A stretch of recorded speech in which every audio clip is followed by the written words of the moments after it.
Ya, ahora estoy grabando. Vamos a compartir pantalla. No mi WhatsApp, eso mejor no. ¿Qué es lo que le iba a mostrar yo? El código procedimiento civil, porque ahí estamos nosotros. Miren, nosotros habíamos visto, esta materia no fue evaluar la primera prueba que tiene que ver con la cosa juzgada, y dijimos que existían unas instituciones especiales que se dan acá en el juicio ejecutivo, que tienen que ver con la reserva de acciones y excepciones en el juicio ejecutivo. También vimos lo que era la renovación de la acción ejecutiva por parte del ejecutante, y después encontramos la reserva de derechos que puede ser por parte del ejecutante y el ejecutado. Y el ejecutante estaba la posibilidad del artículo 467, que era la primera posibilidad, primera oportunidad que tiene para hacer reserva de derechos, eso ya lo vimos, el 467, acá, que dentro del plazo de los 4 días que tiene para contestar el traslado a la excepción opuesta por la parte contraria, y aquí hay un desistimiento de la demanda ejecutiva, que no puede volver a demandar ejecutivamente, pero sí puede hacerlo en un juicio ordinario y no tiene plazo para tales efectos. Esa era la primera oportunidad, dentro de los 4 días, y después nos vamos a una oportunidad común para hacer reserva de derecho y también de hacer reserva de acciones. Eso es lo que estamos viendo ahora, del ejecutante, que la oportunidad es la misma oportunidad que tiene el ejecutado para hacer reserva de excepciones, que era esta, lo que sostiene el artículo 478. Dice, esta es como la regla general de la cosa juzgada, no hay mucha diferencia, pero después está la excepción. Dice, la sentencia recaída en el juicio ejecutivo, produce cosa juzgada en el juicio ordinario, tanto respecto al ejecutante como al ejecutado. Pero ahí sale, es como la excepción. Y este inciso segundo es la oportunidad tanto para el ejecutante, que es su segunda oportunidad, y también esta oportunidad para el ejecutado, para hacer reserva ¿de qué? De excepciones. Es una oportunidad común que tienen ambas partes. Fíjense lo que dice acá. Con todo, si antes de dictarse sentencia en el juicio ejecutivo, sentencia definitiva, el actor o el procesado, el ejecutante o el ejecutado piden, no es que tengan que hacerlo conjuntamente, son derechos individuales, cada uno puede pedir reserva de acciones y el otro reserva de excepciones, en esta oportunidad. Antes que se dicte la sentencia definitiva, yo le agrego para que se entienda, en el juicio ejecutivo, pueden pedir que se les reserven para el ordinario, para el juicio ordinario, sus acciones, sería el ejecutante, o excepciones, o el ejecutado. Y ahí el tribunal podrá declararlo así, es decir, acceder a esta reserva de acciones en el ejecutante y excepciones por parte del ejecutado, existiendo motivos calificados. Eso es lo que te exige, ¿ya? Pero motivos calificados, no, después vamos a ver que ahora a continuación de que no te lo pide siempre. Dice, siempre se considera la reserva respecto de la acción y excepciones que no se refieren a la existencia de la obligación misma. Es decir, cualquier excepción o acción que no esté en discusión si existe o no la obligación, te van a acceder siempre a esta reserva de acciones o excepciones. Pero en otro caso, cuando esa reserva de acciones o derechos digan la relación con la existencia de la obligación misma, o sea, que se esté en discusión si existe o no esa obligación misma, ahí te piden motivo calificado. En estos casos, imagínense que están en instantes previos a que el tribunal dicte sentencia definitiva. Aquí estamos hablando del ejecutante, pero también hablo del ejecutado porque es la misma oportunidad que tienen para ambos. En ambos casos, ¿qué va a pasar ahí? El tribunal, ¿qué es lo que va a hacer? Va a acceder a esta reserva o de acciones o de excepciones. Y ahí lo que va a hacer el tribunal va a tener que dictar la sentencia definitiva, ¿ya? Y en ese caso va a depender quién pidió la reserva, porque acuérdense que en esta oportunidad es tanto el ejecutante como el ejecutado. Imaginemos que sea el ejecutante para hacerlo más fácil. Ahí el tribunal, ¿qué es lo que va a hacer? Va a tener que dictar la sentencia definitiva. Obviamente va a tener por rechazada la demanda ejecutiva y le va a reservar el derecho al ejecutante, que también puede ser el ejecutado, por eso están las dos situaciones iguales.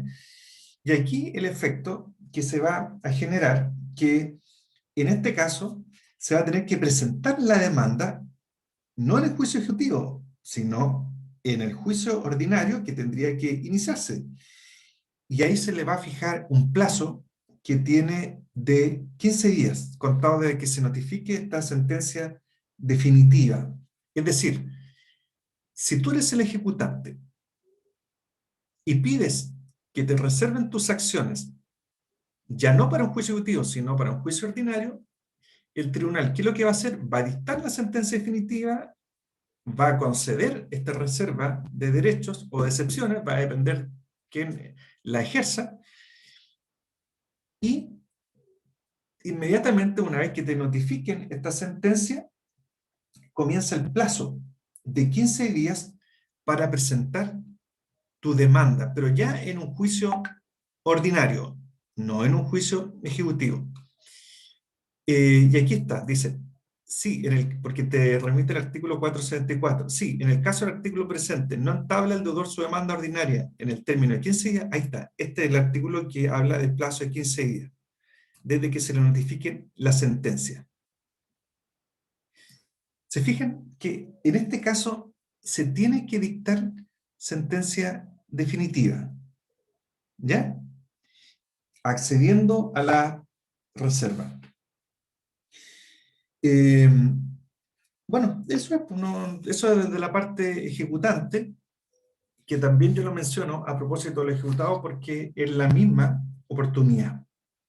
Es la misma oportunidad. Ahí me están hablando, vamos a ver qué dice.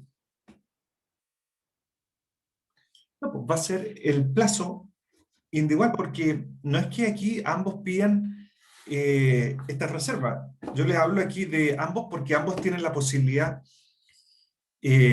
Nunca ambos van a presentar esta reserva conjuntamente, sino va a ser, por ejemplo, cuando el ejecutante esté complicado para seguir con el juicio ejecutivo y prefiere dejar esto para un juicio ordinario.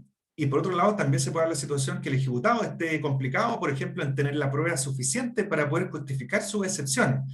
Por eso nunca va a ser conjuntamente. El plazo se va a contar desde que te notifiquen a uno, al que va a presentar la reserva, o va a solicitar la reserva, cuando te notifiquen a él de la sentencia definitiva. Ahí hay una discusión si qué sentencia definitiva es la de que se dicta ahí o en segunda instancia. Bueno, generalmente se entiende que es la sentencia definitiva. Se dicta la sentencia definitiva y ahí tú tienes plazo de 15 días para presentar tu demanda, desde que te notifican a ti, al que hizo valer esta reserva. ¿Estamos? Estas son excepciones a lo que es la cosa juzgada. Sí, de alguna forma produce el efecto de cosa juzgada en el juicio ejecutivo, porque termina el juicio ejecutivo y se dicta una sentencia definitiva. Esa es la gracia. Y después, de alguna forma, lo que el efecto que produce es que esa sentencia definitiva, que en el fondo va a ser contraria a ti, porque te rechazaron, por ejemplo, en caso del ejecutante, la demanda ejecutiva, porque se dictó una sentencia definitiva, tú podrías de alguna forma modificarla a través de un juicio ordinario posterior. Y ahí tú podrías volver a demandar sobre lo mismo, pero en un juicio ordinario, ya no en un juicio ejecutivo. ¿Se fijan? Estábamos en el artículo 478, el inciso 2. Ahí está el caso de la posibilidad que tiene tanto el ejecutante como el ejecutado. Después igual la vamos a tocar para explicar un poco desde el punto de vista del ejecutado.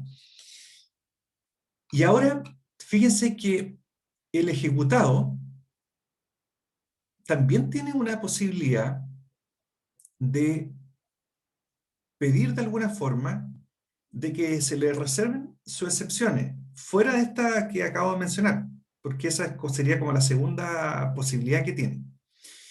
Miren, recapitulando para no confundirnos.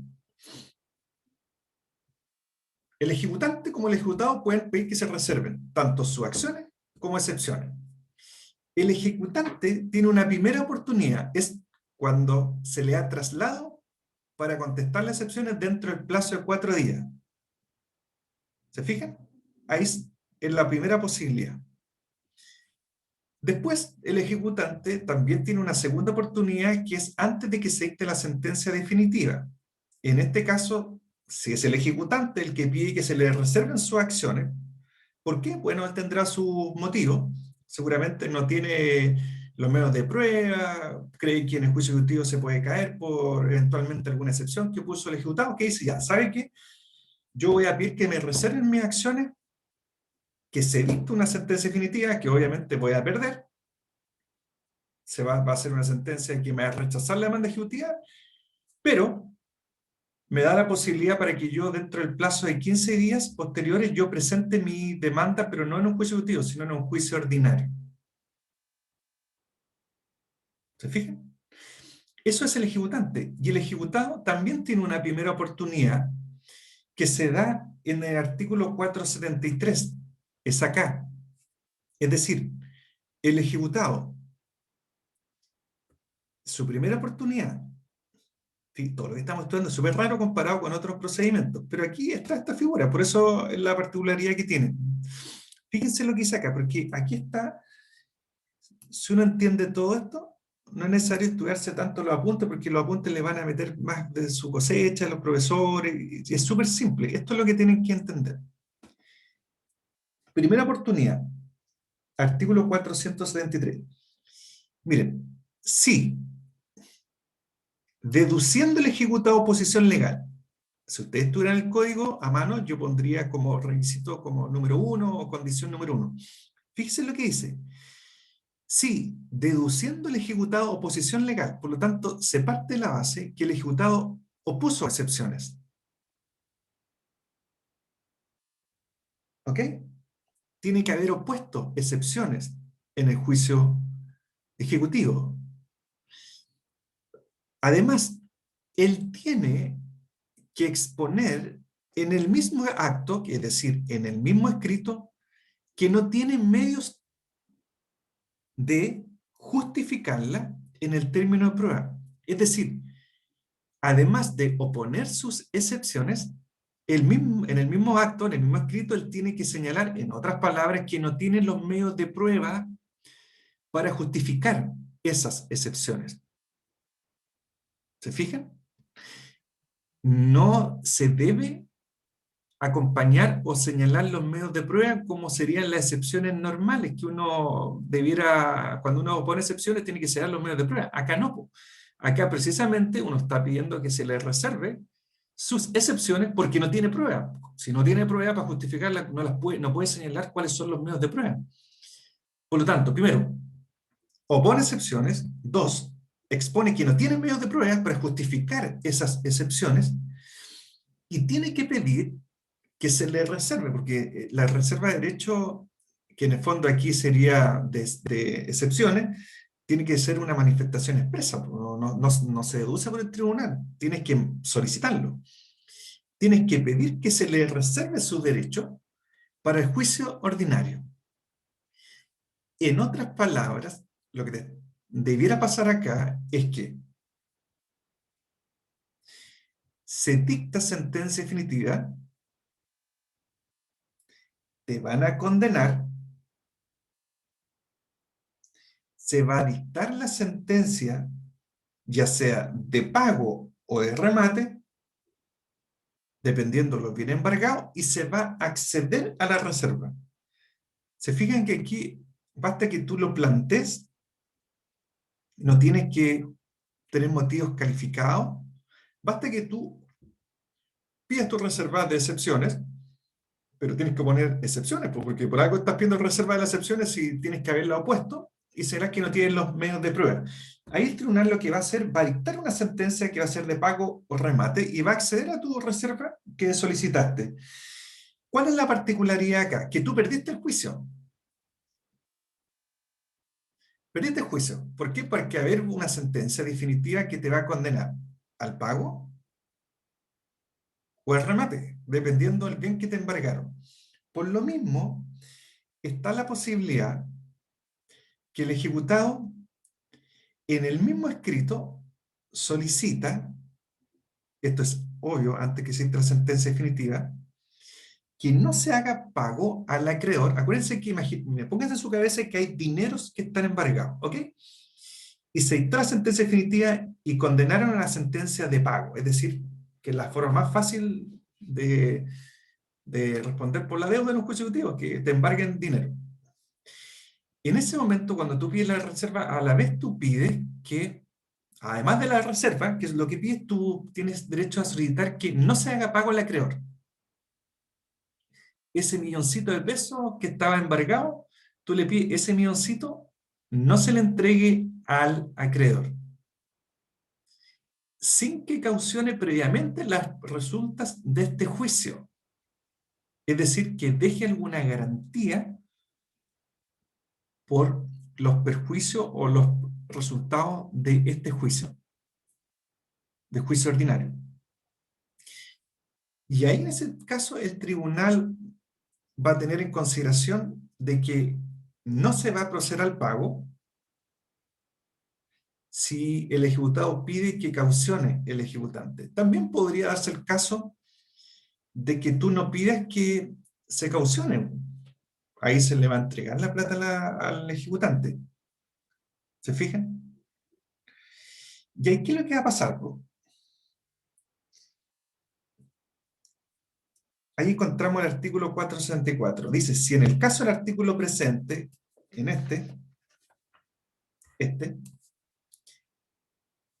no entabla el deudor su demanda, porque aquí estamos en el caso del ejecutado. Métanse en la cabeza que estamos en el ejecutado. Dice, te establece un plazo. Si no entabla el deudor su demanda ordinaria, aquí se cambia la figura. Él pasó de ser deudor en el juicio ejecutivo y al acceder a la reserva de excepciones, tú debieras pasar a ser demandante en un juicio ordinario. Por ejemplo, te demandan por una cobranza de una deuda y tú opones excepción de prescripción, pero no tienes los medios de prueba para justificarla. Tú pides que te reserven tus excepciones. ¿Para qué? Para demandar en un juicio ordinario. ¿Y qué vas a demandar en un juicio ordinario? La prescripción de la deuda. Pasas a ser de demandado a tomar el rol de demandante. ¿Y qué demandarías? Prescripción en un juicio ordinario de esa deuda. ¿Ya? Si no entabla el deudor su demanda ordinaria en el término de 15 días, siempre cuando hablemos de reserva, acuérdense los plazos de 15 días en presentar la demanda ordinaria. ¿Quién? ¿El ejecutante o el ejecutado? ¿Ya? Esto es en el caso de la reserva de acciones y de excepciones. No estamos hablando ni de desistimiento de demanda ejecutiva, ni renovación de la acción ejecutiva, eso es otra cosa. ¿Desde cuándo se cuenta este plazo? Contado de que se le notifique la sentencia definitiva. ¿Ya? Si no entabla la demanda, en este caso el ejecutado que pasa a ser demandante, ¿qué va a pasar? Se procederá a ejecutar dicha sentencia sin previa caución. Es decir, al día 16, el ejecutante original, que nunca lo demandaron posteriormente, si el día 15 no lo demandaron, el día 16 él podría pedir que se haga efectivo el cumplimiento de esa sentencia, es decir, que le paguen ese $1.000.000 que está embargado. O quedará la caución, ipso facto cancelada si se ha otorgado. Si ha habido una caución, queda sin efecto.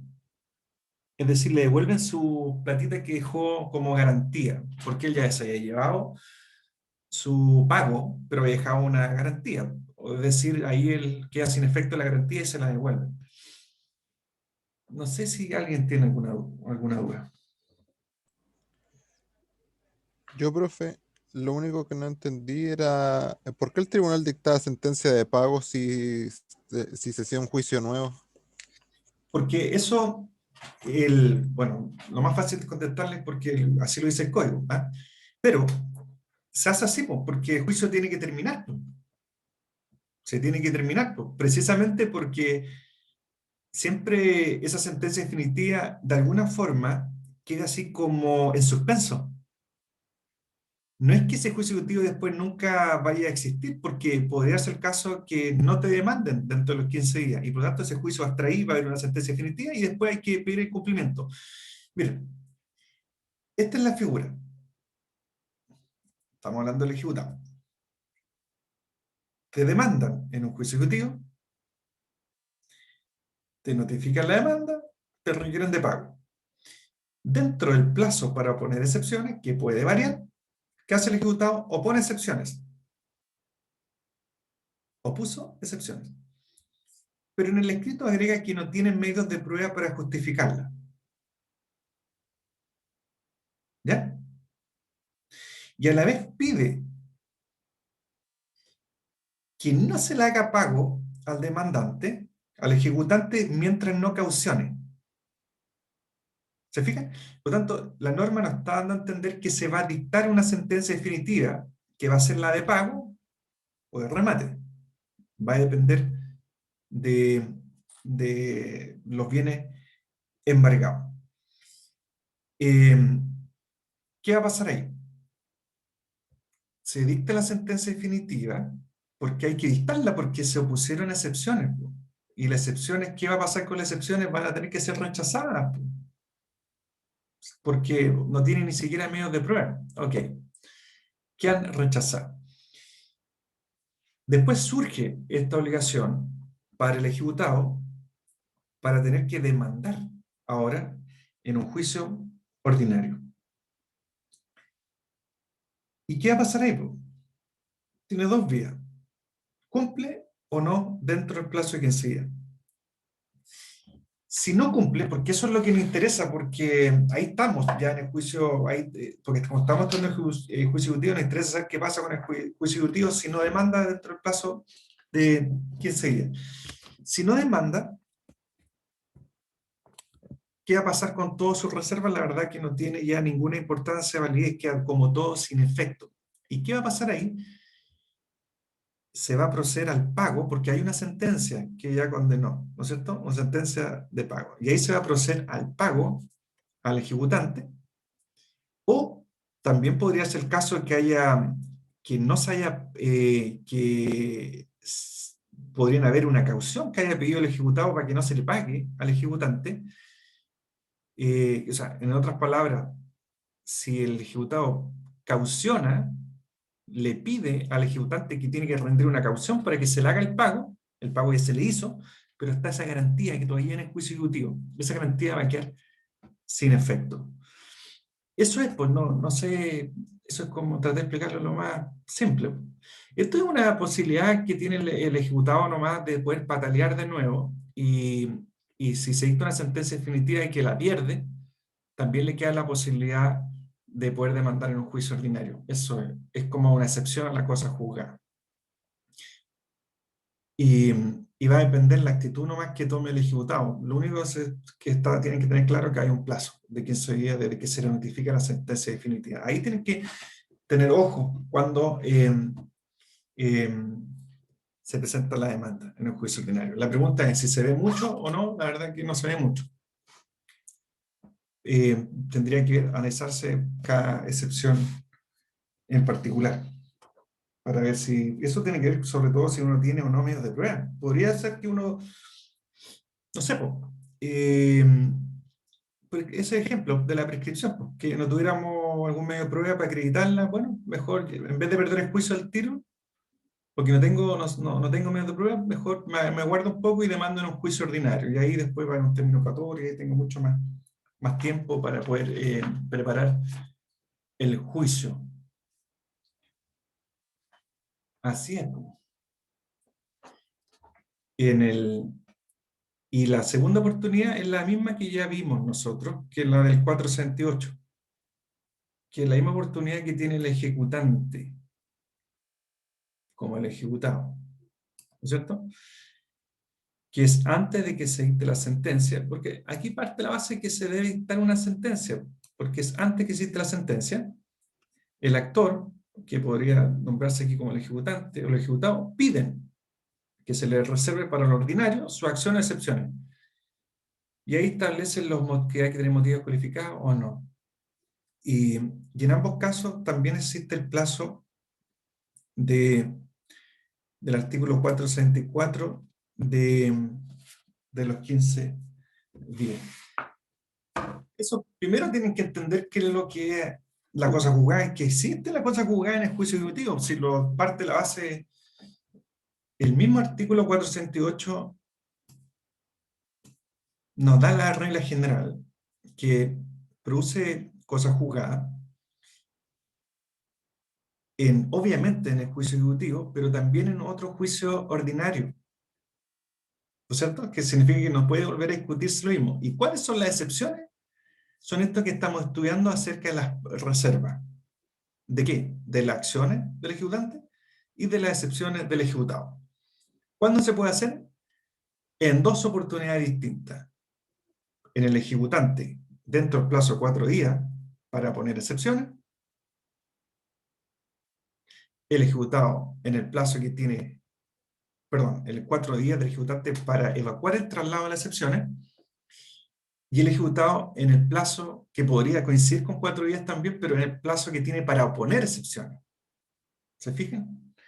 Esa es la primera oportunidad que tienen ambos. Y después tienen una oportunidad común, que es antes de que se dicte la sentencia definitiva. Que ahí es esto del artículo 478. Eso es la reserva de acciones y excepciones. Y, y otra materia que uno también podría mencionar así brevemente,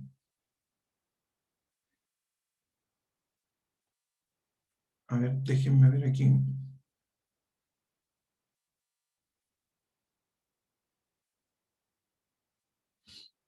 que antes de entrar al cuaderno de premio, que estamos llegando al cuaderno de premio, tiene que ver con la cosa jugada, qué pasa con las gestiones preparatorias de la vía ejecutiva. Ahí, a ver, acuérdense que las gestiones preparatorias de la vía ejecutiva, por ejemplo, esa citar a confesar deuda, reconocer firma, todas esas son la sentencia que en el fondo da por preparado el título ejecutivo y una sentencia interlocutoria de segunda clase, por lo tanto produce efecto de cosa juzgada. Ahora la pregunta es, ¿qué pasa si tú, eh, que esto es lo interesante de la cosa juzgada en las gestiones preparatorias, si tú citas, por ejemplo, a confesar deuda o a reconocer firma y derechamente el citado niega la firma o desconoce la deuda, la pregunta es si puede volver a realizar nuevamente una gestión preparatoria, una nueva citación a confesar deuda, a reconocer firma. Eso no se puede hacer porque es una sentencia interlocutoria y por lo tanto produce efecto de cosa juzgada y no se podría. Pero queda abierta la posibilidad de demandar en otro procedimiento declarativo, sí, se puede. Y ahí tendrías que demandar también en un juicio ordinario el cobro, o en un juicio declarativo, en un juicio sumario, también se podría hacer. Profe, Eso, dígame, ¿puede repetir? Es que se le cortó el audio un poco. ¿sí? ¿En qué parte exactamente? Por lo menos a mí se me cortó en la parte donde decía, donde preguntaba si se podía volver a pedir otra gestión preparatoria. A ver, las gestiones preparatorias, ¿no es cierto?, no son juicios, son gestiones previas para preparar un juicio ejecutivo. ¿Ok? Eh, la sentencia que recae en esa gestión preparatoria es una sentencia interlocutoria de segunda clase, por lo tanto tiene efecto de cosa juzgada. Ahora, la pregunta es, si yo cito, por ejemplo, a confesar deuda, reconocer firma como gestión preparatoria, ¿qué pasa si el ejecutado va y niega la firma o no reconoce la deuda? Yo podría insistir permanentemente realizando la misma citación, podría citar por segunda vez, por tercera vez, La verdad que eso no se podría, porque ya hay cosas juzgadas, pero en ese procedimiento. Pero te queda a salvo la posibilidad de poder utilizar otra vía procesal, que sería un juicio declarativo, pero no utilizar dos veces esta gestión preparatoria, dos veces o tercera vez, no se puede. Eh, Eso, sí, eso, lo último es como casi algo obvio, pero nunca está de más explicarlo.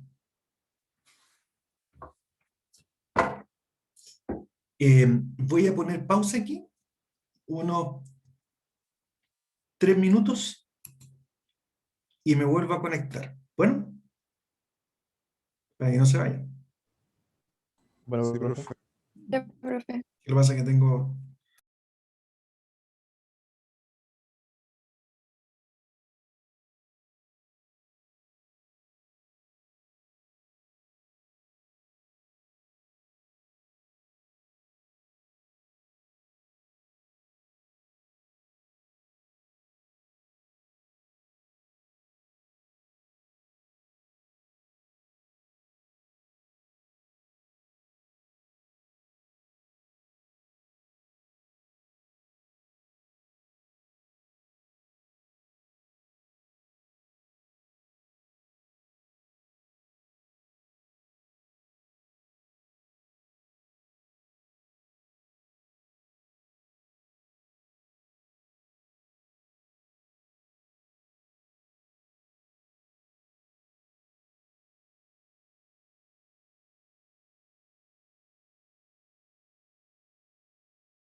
Profe, tiene el micrófono apagado por si acaso.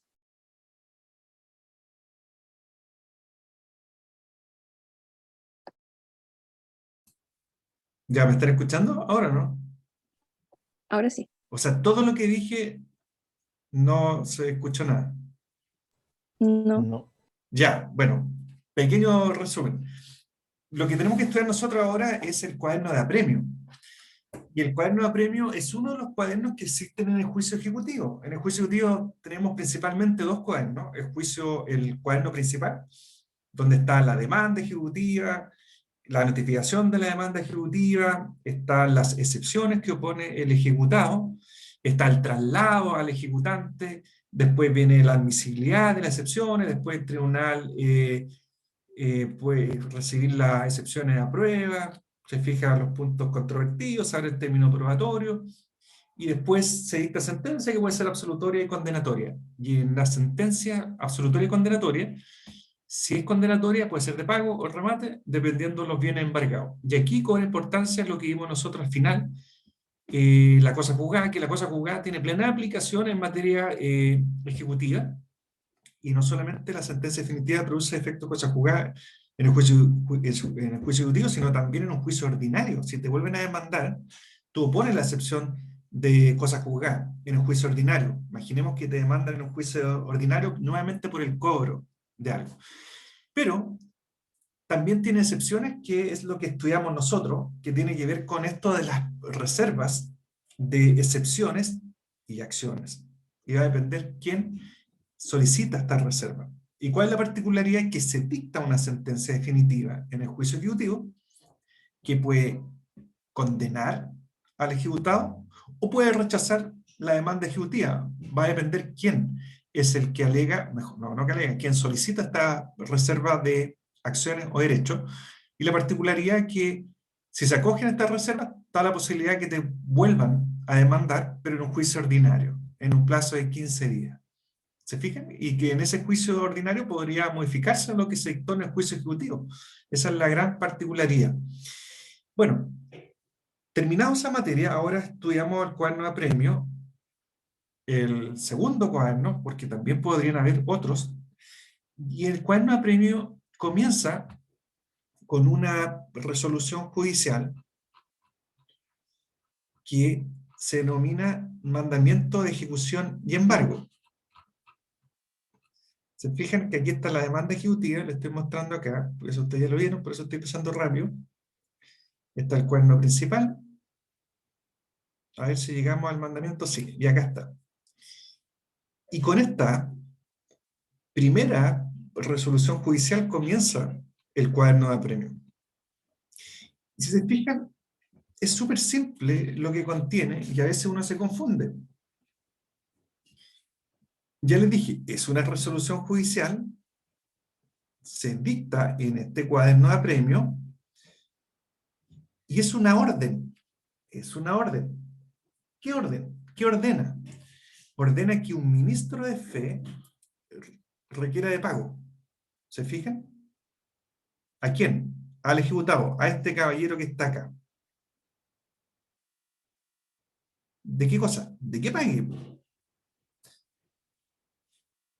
La suma de dinero, ¿no es cierto?, más intereses y costas, que en el fondo consiste en que si no paga esta suma, lo que deberá procederse es inmediatamente a trabarse, fíjense, si no se efectúa el pago, trábese embargos sobre bienes suficientes.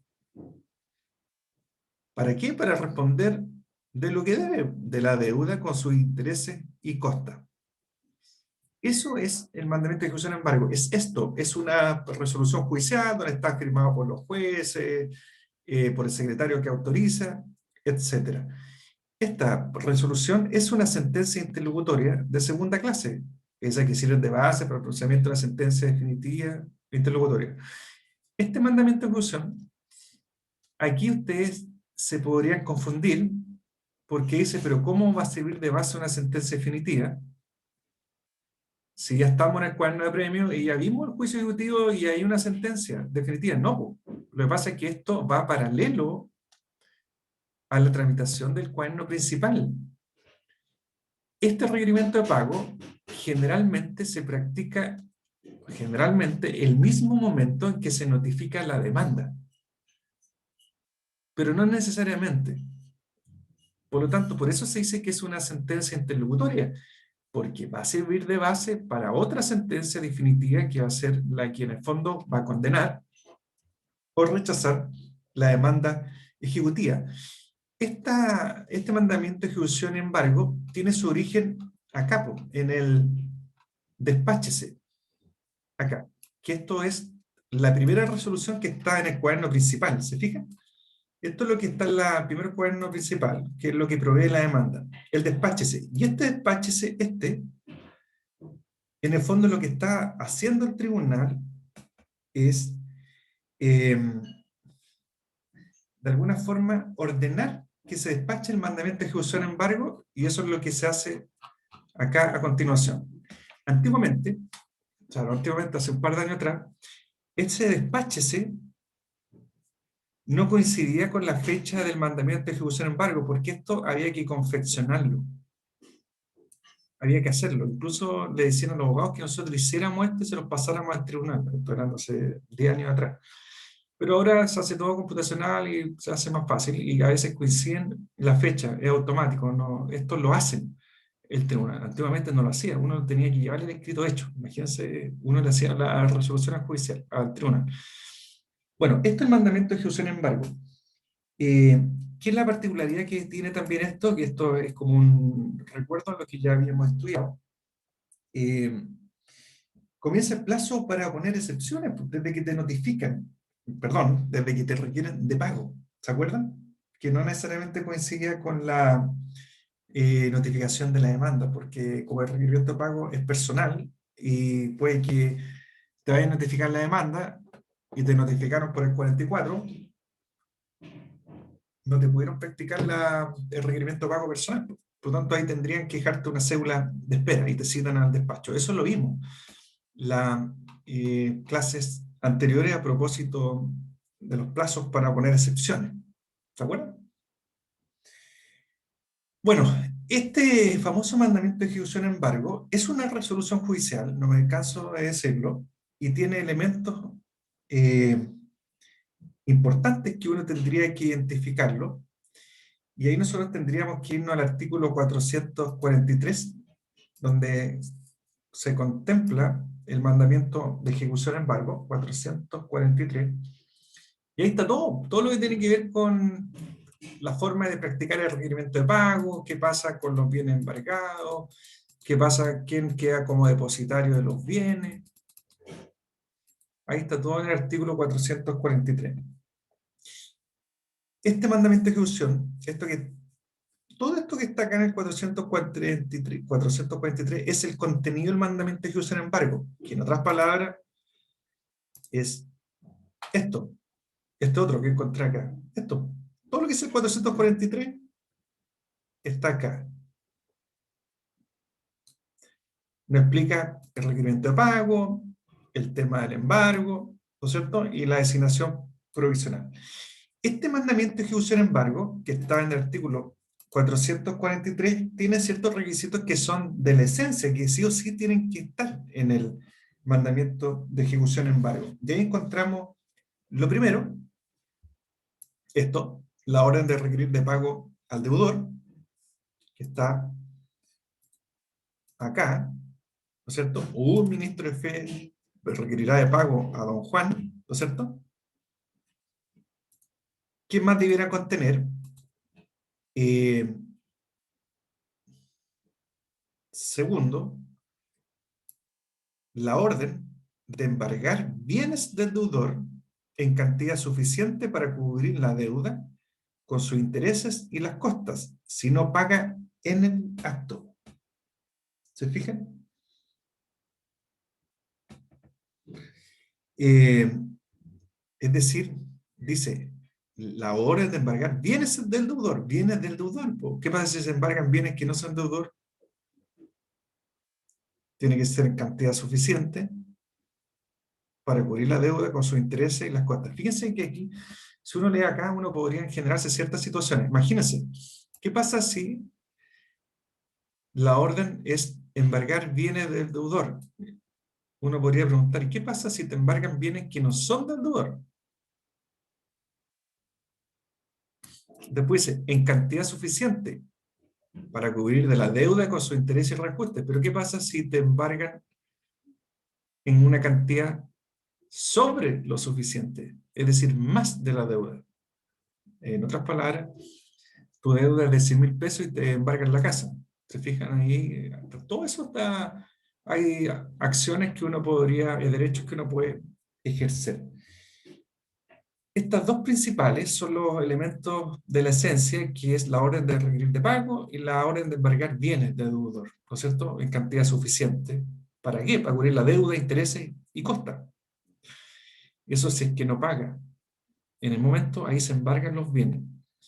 Y además, como esto es un mandamiento de ejecución embargo, una resolución judicial debe contener todos los requisitos de cualquier tipo de resolución judicial. Ahora está este tercer requisito, que es la designación de un depositario provisional. Esto se considera que es un requisito de la naturaleza. ¿Se acuerdan qué son esos? A propósito del acto jurídico, son todos aquellos que se entienden pertenecerles sin necesidad de cláusulas especiales, ¿no es cierto? La designación de un depositario provisional. Miren lo que dice el 99% de las demandas, dice eso acá. Señala bienes para traba de embargo y depositario. Veamos qué es lo que aparece en esta demanda. En el primer otro sí, esto es casi un formato tipo, siempre se pone la demanda ejecutiva. Dice: en Rusia, sírvase tener presente que se habla por la traba de embargo, todos los bienes de propiedad ejecutados, todos los bienes muebles que guarnecen su propiedad, todos aquellos sobre los cuales la ejecutada ejerce actual dominio, posesión, y cualquier otro bien que el ministro de Fe determine al momento de realizar la diligencia de embargo, y todo otro que se encuentre a su nombre hasta la suma de tanto. Se fijan acá, a propósito de la asignación de los bienes a embargar, el ejecutante puede señalarlo acá, en la demanda ejecutiva, cuáles son los bienes que se podrían embargar. Si no lo señala, el ministro de Fe también, él mismo puede embargar los bienes que le estime pertinentes. Obviamente tiene que tener certeza que son bienes del ejecutado. ¿Qué es lo que interesa esto acerca del depositario provisional, que es el requisito de la naturaleza? Dice: y designa depositario de dichos bienes al mismo demandado en autos tanto y tanto, bajo su responsabilidad civil, penal, que ello implica. Se fijan que generalmente en la demanda, la mayoría, la designación de un depositario provisional, esto tiene que estar en el mandamiento de ejecución embargo, siempre está, aunque sea de la naturaleza, aunque no estuviera, se entiende que hay un depositario provisional. Fíjense quiénes pueden ser el depositario provisional. Depositario provisional es la persona que en el fondo se queda a cargo de los bienes embargados. Eso es el depositario provisional. Dice que deberá recaer en la persona que, bajo su responsabilidad, designe el acreedor. O sea, lo que nos está diciendo es que nosotros en la demanda debiéramos señalar quién es el depositario, quién se va a quedar el cuidado de los bienes. Pero yo ya les dije que en la mayoría de los casos no se nombra una persona puntual, un tercero, sino que se designa al propio ejecutado, al propio demandado, como dice acá, y designa depositario de dichos bienes al mismo demandado. Y eso está acá, pues. Fíjense lo que dice acá. El acreedor podrá designar como depositario al mismo deudor o pedir que no se designe depositario. No conozco ningún caso en que no se designe depositario. Siempre se designa depositario al propio deudor. ¿Por qué? Porque él tiene responsabilidades civiles, penales, ¿no es cierto?, de depositario. Por lo Profe, tanto, sí, dígame. ¿y no se puede negar a el deudor a ser depositario? No, no, porque se entiende que si tú lo pides, el tribunal lo nombra, eh, y, y tiene que acceder, ¿no? Po. Es que así tú le estás de alguna forma estableciendo responsabilidades, po. Si no, si imagínense si él se niega a ser depositario, ¿quién va a responder sobre los bienes? Si se pierden, si los vende, si los enajena. El deudor generalmente es el depositario provisional. Fíjense lo que dice acá. Estos son dos ejemplos de requerimiento de pago, o sea, de mandamiento de ejecución de embargo distintos, pero es una copia. Dice: se designa al deudor como depositario provisional de los bienes que se embarguen bajo su responsabilidad legal. Ese es su modelo. Pero yo le muestro otro que va a decir prácticamente lo mismo. A ver si lo encuentro por aquí.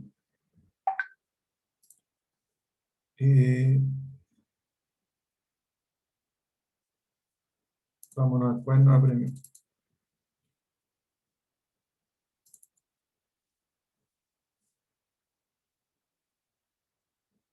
Ya lo tenía, parece que estaba abierto acá, pero para asegurarnos, voy a decir lo mismo. Que es el propio deudor el que queda como depositario. Mire, acá está. Dice, un ministro de fe competente, fíjense si es lo mismo, pues requerirá de pago a tanto y tanto.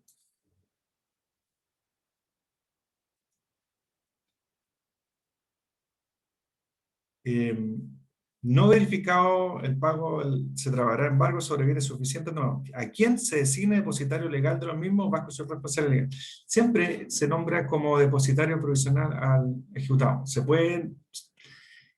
Mire, es que esto tiene una lógica, porque si tú nombras depositario a otra persona, a un tercero, esa tercera persona tiene gastos, pues, o sea, no tiene por qué un tercero que tú nombras tener que guardar una propiedad y con todas las obligaciones que tiene, y eso hay que pagarle. Y lo más fácil es mejor que dejar al propio depositario, al propio deudor como depositario provisional.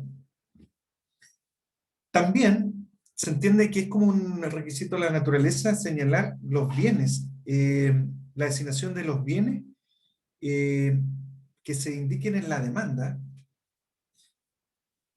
pero generalmente tú tienes dos opciones. Si tú tienes en la demanda, por ejemplo acá en los bienes, acá, sirva su señoría tener presente que señalo para la traba de embargo todos los bienes de propiedad, o sea, es muy genérico, generalmente se cumple así, salvo que tú tengas claro que, por ejemplo, el ejecutado es dueño de una propiedad o es dueño de un auto. En ese caso, tú tendrías que indolizarlo acá. Sería lo más fácil. Eso es un elemento de la naturaleza y la indolización sobre los bienes que se van a embargar. Si lo tienes claro cuáles son, lo tienes que indolizar completamente ahí en la demanda. Si es un auto, si es una propiedad. Pero incluso, si tú no lo indolizas acá, el ministro de Fe, a petición de la parte acreedora, podría perfectamente ir al registro de vehículos y embargar el auto. Si consta que es de propiedad ejecutada, va y te lo embarga, igual que la propiedad. Y por último, como requisito accidental, esto que puede, si no se pide, no se entiende incorporado, es la solicitud de fuerza pública, que hay una norma ahí en el artículo 443 que tú puedes pedir, pero la verdad que nunca se pide, que es la que está al final. Dice que es la solicitud de fuerza pública, auxilio fuerza pública. Siempre que en concepto del tribunal haya fundado temor de que el mandamiento sea desobedecido, podrá solicitar a petición de parte el auxilio de la fuerza pública para proceder a la ejecución. Claro, ¿se pide fuerza pública? Sí se pide, pero los tribunales, ¿qué es lo que hacen? Esto ya es temas prácticos, que te acceden a la fuerza pública, pero en la medida que conste en la carpeta electrónica, hablemos de carpeta electrónica ahora, que hubo oposición. ¿A qué? A la ejecución. Oposición no como excepciones, sino oposición, por ejemplo, a que te embarguen bienes, al retiro de especies, y el 99% de los casos, cuando te van a,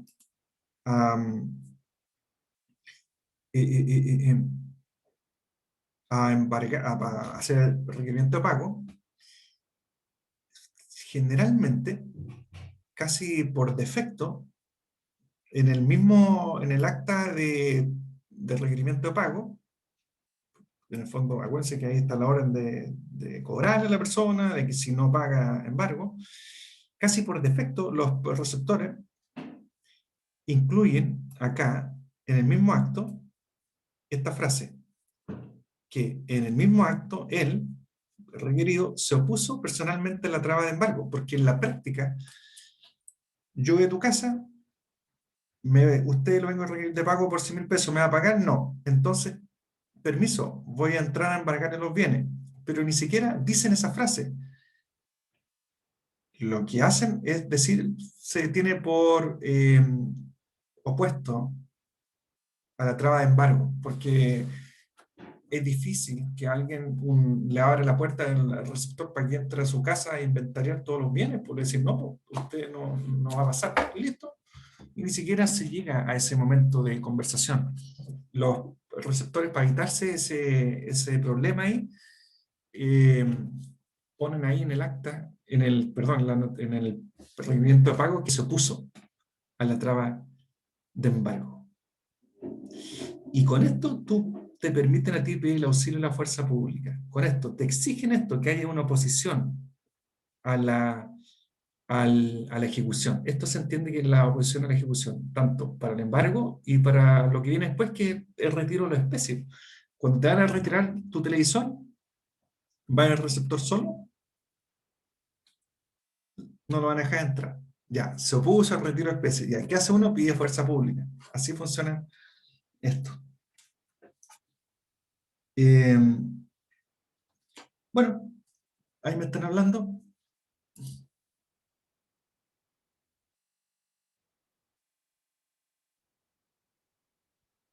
Así es. ¿Qué significa eso? Que no necesariamente accidental, que si tú, en otras palabras, tú tienes la posibilidad de pedirlo, pero si no lo pide, no se entiende incorporado en el mandamiento de ejecución a embargo. Por lo tanto, tú tienes que pedirlo, y generalmente se pide separadamente ya cuando hay una oposición a la ejecución. Y ahí tú lo pides. El tribunal no te lo va a dar nunca de oficio, nunca. No se entiende que forma parte del mandamiento de ejecución y embargo. No se entiende incorporado el auxilio de la fuerza pública. ¿Lo puedes pedir? Sí. ¿Qué te van a decir? No. Y el argumento te va a decir que no. ¿Por qué? Porque mientras no consta la oposición, no como excepción, sino como oposición, por ejemplo, al embargo, no te van a conceder la fuerza pública. Eso no te lo digo yo, eso lo he visto yo en 15 años de tramitación de juicio ejecutivo, que nunca te otorgan fuerza pública si no hay oposición de la parte. Esto es lo mismo, siempre en un juicio de arrendamiento hay una sentencia que ordena el lanzamiento de los arrendatarios. Tú vas con el receptor a notificar la sentencia para que la persona se vaya, pero el receptor no va a agarrar a las personas de los brazos y los va a sacar. Va a parecer que las personas se negaron a hacer entrega de la propiedad. Y con esa certificación, tú presentas un escrito, pides auxilio a la fuerza pública. Siempre así funciona el auxilio a la fuerza pública, cuando hay una oposición. ¿Ah? Eso. Y yo creo que quedamos hasta acá. Son las 3:38.